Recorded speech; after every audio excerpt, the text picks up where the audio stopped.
Mais d'abord, on rentre, si vous êtes d'accord, dans la chair des choses, puisqu'on va parler de choses sérieuses, mais toujours avec un autre regard, je vous le rappelle. On vous a beaucoup parlé de la rentrée des classes. C'est vrai que c'était l'information de la semaine qui se termine.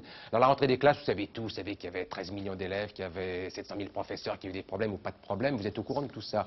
Mais on a peu parlé de ce qui est peut-être le plus important pour les enfants et pour beaucoup de parents, aussi important que le cartable neuf ou que le stylo bille, ce sont les larmes de nos enfants. Alors on va parler des larmes de nos enfants, de leurs peurs, de leurs craintes. On va le faire sérieusement, mais en souriant quand même. Et pour commencer, un petit florilège, on pourrait appeler ça Histoire des larmes à travers 40 ans d'école dans les actualités françaises. Ça devrait pas tarder.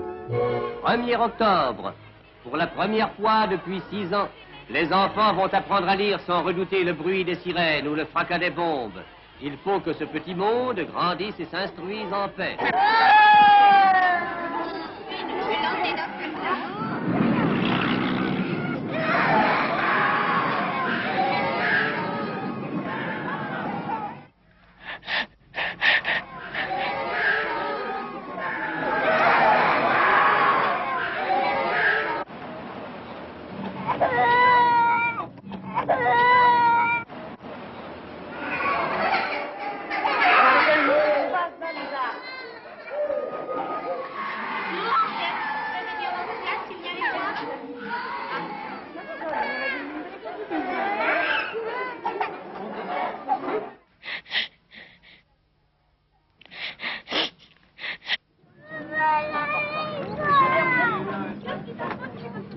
Mais tu vas pas piquer une crise de nerfs pour ça, écoute, hein?